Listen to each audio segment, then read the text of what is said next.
Bonjour à tous et bienvenue dans notre nouvelle émission Podcast Transvie. Le podcast qui vous instruit en tout ce qui concerne la santé et bien plus encore. Je suis Lise Obaka et je questionne les chercheurs, les médecins, les acteurs de santé pour mieux vous éclairer. Aujourd'hui, nous allons aborder un sujet qui est essentiel, qui est la force de la communauté. Parce que vivre ensemble, c'est bien plus qu'un simple mot. C'est une façon de se soutenir, de se protéger et d'avancer ensemble. Et pour aborder ce sujet, nous allons recevoir un invité et pas des moindres, qui n'est d'autre que le directeur général de Transvie, Monsieur Abdou Diane. Bonjour Monsieur le directeur, comment allez-vous? Bonjour Lise, je vais bien et vous? C'est pour nous un véritable honneur de vous recevoir aujourd'hui sur notre plateau. J'espère que vous allez bien. Nous avons pu comprendre que Transvie se trouve dans plusieurs pays d'Afrique. Donc, on aimerait que vous puissiez dire bonjour à nos internautes dans les langues un peu que vous connaissez. Au Sénégalais, on le dit salam alaikum, aux Ivoiriens, à Kouaba, à nos amis togolais, Ouezon. Bon, pour le Bénin, j'ai un peu oublié. Voilà. C'est pas grave. J'espère que vous pourrez nous écrire cela en commentaire. Comme ça, notre DG, il va savoir comment on le dit. Alors, DG, c'est pour nous un honneur, comme je le disais. Comme nous l'avons dit, nous voulons aborder un sujet qui est essentiel, qui est la force de la communauté. Et nous voulons commencer par vous demander, au fait, aujourd'hui, quelle est pour vous la valeur de la communauté? Merci Lise pour cette invitation. Je suis très honoré d'aborder cette question aussi cruciale qu'est la communauté, qui peut être définie comme un groupe d'individus qui vivent ensemble selon des règles préétablies et qui a comme mission fondamentale de se soutenir, d'être solidaire et de s'entraider. En ce qui concerne l'évolution de cette solidarité aujourd'hui dans le monde moderne, pensez-vous que cet esprit communautaire s'est affaibli ou même s'est éteint avec le monde actuel? Alors, je dirais plutôt que cette solidarité dans la communauté a été un peu dispersée par la modernité. Donc, l'entraide qu'on connaissait en temps ne suffit plus pour gérer les risques liés à l'existence. Mais la bonne nouvelle, c'est que nous pouvons la réinventer avec des mécanismes comme Transvie. D'accord. Donc vous pensez vraiment qu'on peut échapper à cette fameuse phrase « chacun pour soi, Dieu pour tous » ? Oui, je pense bien qu'on peut échapper à cette phrase et qu'on retourne aux valeurs fondamentales de l'existence et qu'on redonne à la communauté son sens d'antan. D'accord. Et en ce qui concerne le lien entre la communauté et la protection sociale, quand on parle de communauté, cela implique un peu le vivre ensemble, l'entraide. Et aujourd'hui, comment la solidarité peut véritablement devenir un outil de protection, notamment en matière de santé ? Le lien entre la protection sociale et la communauté, je pense que les principes d'assurance maladie peuvent en être un parfait exemple parce que le risque, il est mutualisé. Donc ceux qui ne sont pas malades soignent ceux qui sont malades et vice-versa. Donc je pense qu'on retrouve tout le sens de la communauté. À travers la protection sociale, on retrouve un peu la solidarité traditionnelle, mais mieux organisée, mieux sécurisée. Voilà, la solidarité a juste évolué, mais voilà, elle a été repensée, mais n'a pas changé fondamentalement.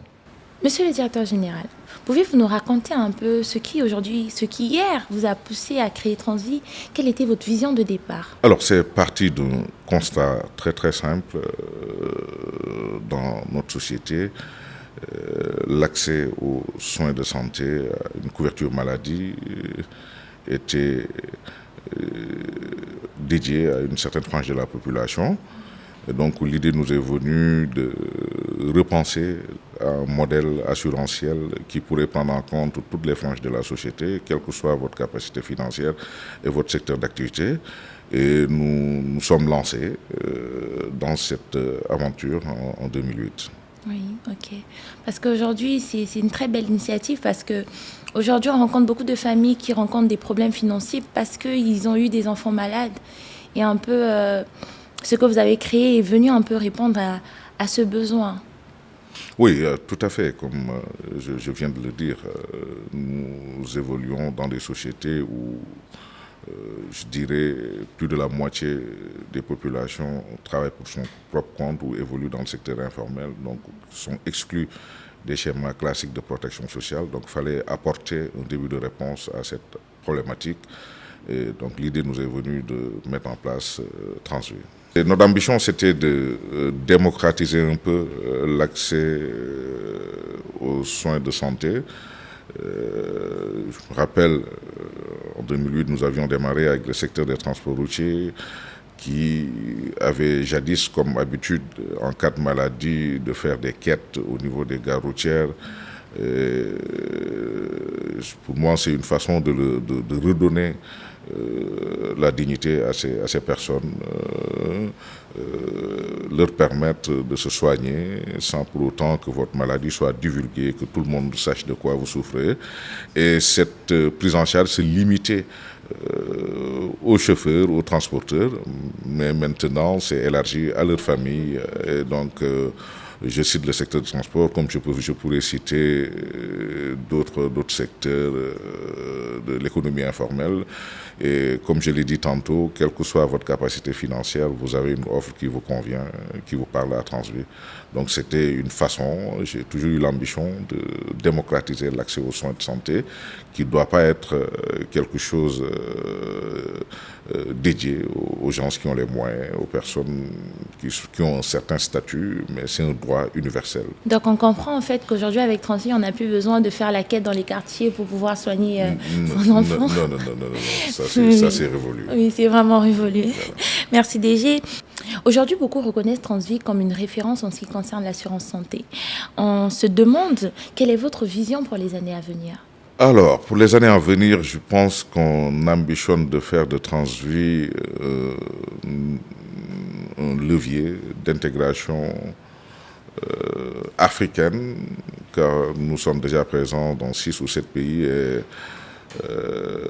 prévoyons chaque année d'ouvrir un pays sur le continent africain et de rendre accessible,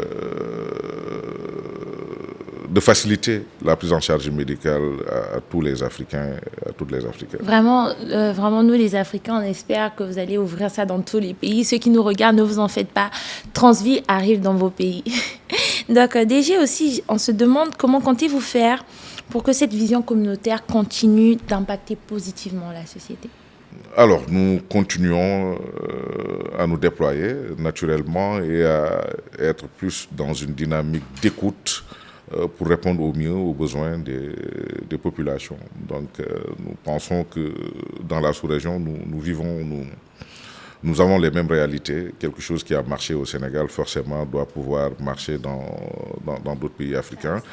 Et l'histoire nous a donné raison, car aussi au Bénin, au Togo, en Gambie, à Abidjan, ça se passe très bien. C'est le même modèle qu'on a dupliqué, tenant compte des réalités locales qui ne sont pas loin de celles que nous connaissons ici au Sénégal. Et la bonne nouvelle aussi, nous ambitionnons d'être un véritable régime de protection sociale avec le lancement de notre FCP il y a une année pour permettre aussi à nos assurés de préparer leur vieux jour, d'avoir un véhicule qui leur permet d'épargner, de vivre moins d'impact financier quand ils arriveront à un certain stade de leur vie. Alors, avant qu'on puisse terminer, DG, vous avez un mot de fin? Juste vous dire merci, Lise, pour cette très belle opportunité qui m'a été donnée de m'exprimer. Et surtout, merci à vous d'avoir répondu présent à notre invitation. Merci à tous nos téléspectateurs de nous avoir suivis et merci à M. Diane pour son éclairage. Nous comprenons que Transvie n'est pas seulement un concept social, mais c'est un cadre de protection, de sécurité et d'espoir pour chacun. Merci encore de nous avoir suivis. Nous nous retrouvons dans notre prochaine émission. Et surtout, n'oubliez pas de liker, de vous abonner, de commenter et surtout de partager à tout un chacun. À très bientôt et très belle journée à vous. Au revoir.